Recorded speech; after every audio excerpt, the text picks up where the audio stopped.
The Amanda Project by Melissa Kantor and Amanda Valentino. Chapter 11.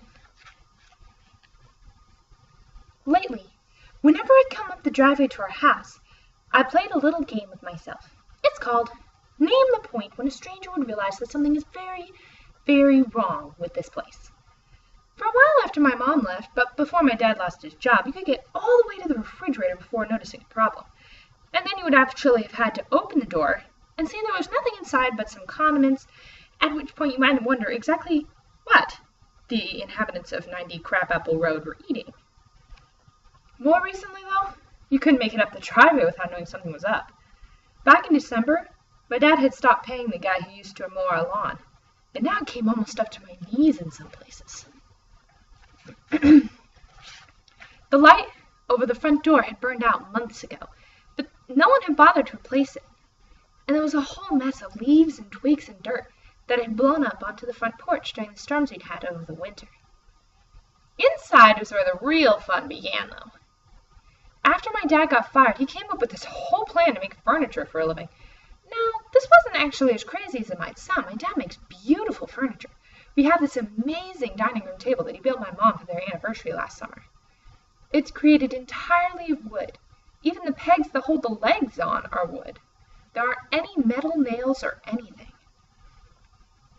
He took them from an old barn someone was tearing down to clear the way for one of the new developments that keeps springing up in Orion. Right after he gave it to my mom, her boss came over for dinner, and his wife couldn't stop admiring it. She kept going, "Tell me what you want for it." And my dad kept saying, "Oh, it's not for sale." And then she'd go, "I'll give you $1,000. And my dad would say, "I'm sorry, Sheila, it's just not for sale." I swear, she got up to $5,000 before her husband finally told her to stop. I wanted to tell her to stop the second she opened her mouth. You could tell my mom was irritated by the whole thing, and after they left, she went on one of her usual rants about people who think they can just buy up whatever they want, and are totally convinced that everything has a price tag, and what right do they have, and how dare they, and blah, blah, blah, blah, blah, blah, blah. Finally, my dad managed to tease her out of it by going, "Okay, honey, just tell me what you want for doing all the dishes. I'll give you $1,000, $2,000, $3,000 if you throw in taking out the garbage." Finally, she stopped being mad and started laughing. And then they started kissing, and I was like, "Give me a break, I'm going to bed." Since I was already mad about having had to miss a night with my friends to have dinners with my mom's boring boss and his wife, the most annoying woman in the universe. Sometimes, like when I think back on nights like that one, I'm convinced that what pushed my dad over the edge was that everyone kept assuming they'd been unhappy together. By Christmas, even his friends were saying things like, "You know, Dan, she did pack a bag and take her computer and all of her files. She clearly left of her own volition. Maybe things with the two of you weren't actually as good as you thought they were." That just killed him. So to prove them wrong, he took all of his high-level security clearance from back when he was running security for my mom's Navstar GPS team. This was in Colorado where they met. And he started using it to look into Mom's disappearance, logging into databases he wasn't supposed to use. That's when they fired him. But sometimes I think if anyone had believed that she hadn't wanted to leave, even though technically she got in her car and drove away, that instead she'd gone because she was somehow chased or frightened into leaving by something or someone, maybe he would have been able to make a life while he waited for her to come back. Maybe he would have gotten out of bed every morning in order to do something other than drink his way through the wine cellar they spent years creating with their favorite vintages. By the time I pushed open the front door, I didn't have the heart to play my game anymore. Because inside, our house doesn't look like something is very wrong. It looks like someone has gone insane. There are about 1,000,000 pieces of old wood stacked everywhere, everything from huge planks my dad had ripped off collapsing old structures in and around Orion, to strange, usually enormous, branches that caught his eye because of their shape or color. In the front hall alone is enough wood to build an entire house, and you literally have to step over a pile just to get to the coat closet. "Hello?" The house was cold, and I wondered if my dad hadn't paid the heating bill or if the furnace, which he was always saying was about to quit, had finally given up. "Hello?" I called again. There was a flicker of fear in my voice, an echo of the fear I felt every time I came home now, because to anyone who looked around, it was very, very clear that the owner of this house didn't feel like he had much to keep living for. And once you start thinking about it, You realize there's really no way to know when having little to live for becomes having nothing to live for. A light was on in the dining room, and as soon as I crossed the threshold I saw my dad snoring, his head on the table, his hand inches away from the base of an empty wine glass. It was a sign of just how bad things had gotten that all I could think of was, dead people don't snore. I considered waking him up, but then I was like, why? Maybe after I'd boiled some water for pasta or something. Usually once he'd gotten some food into him, he was a little more coherent. As I opened the cabinet to get a pot, my eyes passed over the post-it that had been stuck on the fridge for months now. Callie, your park is in the dryer. Not like I hadn't seen that note, the last one my mom ever wrote to me.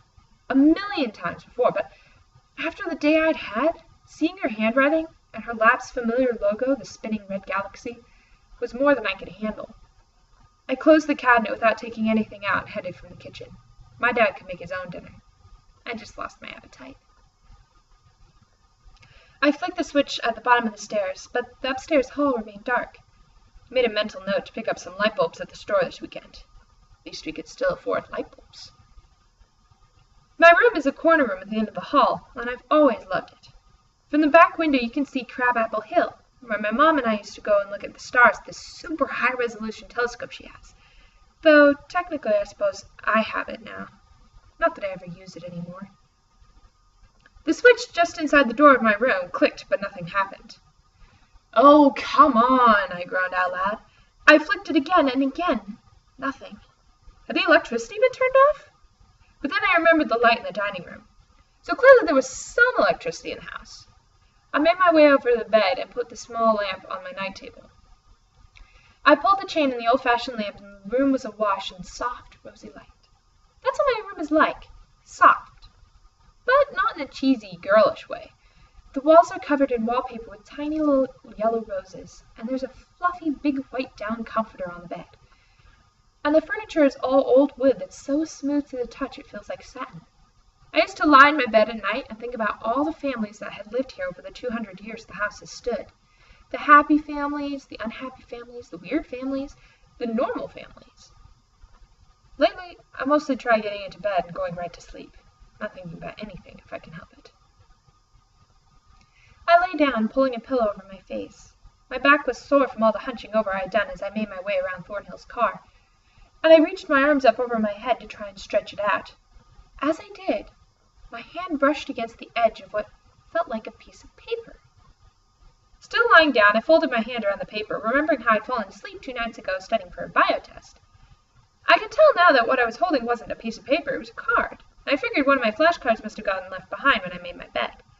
You would think I would have seen it yesterday or today, but maybe when you live in a house piled high with crap, you stop noticing even when there's stuff right in your own bed. I slid the card out from under my pillow and pulled my arm in front of my face, wondering if it was going to have on it a fact I knew or one I had totally forgotten to memorize.